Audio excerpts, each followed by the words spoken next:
ఇప్పుడు మా వశిష్ఠ గారిని అడుగుతాను, ట్రైలర్లో చూపించినట్టుగా మీరు ఎంత ఎక్స్టెండ్కైనా వెళ్ళి హెల్ప్ చేసే ఫ్రెండ్ ఎవరు? ఒకవేళ చేయాల్సి వస్తే ఎవరి కోసం చేస్తారు? మీరు నేను చేసేదా? బయట సినిమా ప్రొఫెషనల్గా చెప్పండి, మాకు ఈ ఫెమిలియర్ ఫేసెస్ గురించే తెలుసుకోవాలని ఉంది కాబట్టి. ప్రొఫెషనల్గా అయితే అక్కడ మా విక్కీని ఉన్నాడు, విక్కీని కోసం ఏమైనా చేస్తాను. ఓ, ఇప్పుడు అక్కడ నుంచి సినిమా వస్తుంది కాబట్టి అలా లేదు, బేసిక్గానే సినిమా లేకపోయినా చేస్తాను. Okay, that's so nice. Thank you so much. And ఇప్పుడు నేనైతే నా దగ్గర ఉన్న క్వశ్చన్స్ అడిగేశాను, కానీ మీకు మాత్రం స్పెషల్గా కార్తికేయ గారు కొన్ని క్వశ్చన్స్ అనుకున్నారంట. సో ఆయన నుంచి కొన్ని క్వశ్చన్స్ ఉన్నాయి, దానికి ఆన్సర్ చెప్పేస్తే మనం హ్యాపీగా మాట్లాడేసుకుందాం.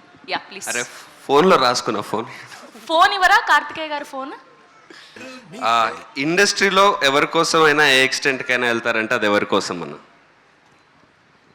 ఇండస్ట్రీలోనా? ఇండస్ట్రీలో ఇదే అదే రామ్ చరణ్, నీడు, మేము ముగ్గురం ఒకటే కదా. ఓకే, చరణ్ అన్న కోసమా? ఇద్దరు ఒకటేసారి పిలిస్తే చరణ్ అన్న ప్రభాస్ అన్న ఎవరి దగ్గరికి ఫస్ట్ వెళ్తారు? చరణ్ దగ్గరికి ఫస్ట్ వెళ్తే తర్వాత ప్రభాస్ అన్న దగ్గరికి వెళ్తా. Which cricketers century or sixer do you enjoy them? అంటే క్రికెట్కి సంబంధించింది కాబట్టి మా సినిమా. ఏ క్రికెటర్ మీ ఫేవరెట్ క్రికెటర్? విరాట్ కోహ్లీ. మీ లైఫ్ ఆర్ కెరియర్లో సెంచరీ కొట్టినంత హ్యాపీ మూమెంట్ ఏది? Run Raja run. వావ్.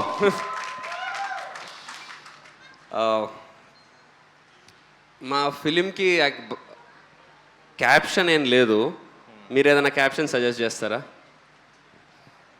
భజే వాయువేగం. హ్యాట్రిక్. అంతే, గామి. ఓకే, హిట్స్ లో హ్యాట్రిక్ అంటే నైస్.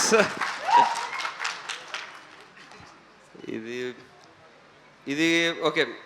ప్లేయింగ్ 11 ఫ్రమ్ టాలీవుడ్ మీరు పిక్ చేయాల్సి వస్తే, ప్లేయింగ్ 11 అంటే ఎక్కువ కదా, ఇది క్వశ్చన్ కొంచెం పెద్దగా ఉంది, వద్దులే. మీరు యాక్చువల్లీ మీకు తెలుసో లేదో, మీకు రోహిత్ శర్మకి కంపారిజన్స్ ఎక్కువ చేస్తుంటారు. మీరు ఆయన బయోపిక్ ఏమన్నా చేస్తే ఛాన్స్ ఉంటే చేస్తారా? నేను క్రికెట్ పెద్దగా ఆడను, సో చేయను. క్రికెట్ ఆడరు కాబట్టి చేయరు. ఓకే, అంతేనా? థ్యాంక్ యూ శర్వ గారు, that's so sweet of you. And thank you Karthikeya గారు. అండ్ ఇప్పుడు పిలిచేద్దాం our beautiful and very talented Aishwarya Menon గారిని సాదరంగా ఆహ్వానం పలికేస్తూ ఉన్నాం. భజే వాయువేగం అంటూ చాలా ట్రెడిషనల్ గా మనకి కనిపించబోతూ ఉన్నారు ఈ సినిమా ద్వారా. కెన్ వి హ్యావ్ ఐశ్వర్య గారు on to the stage please?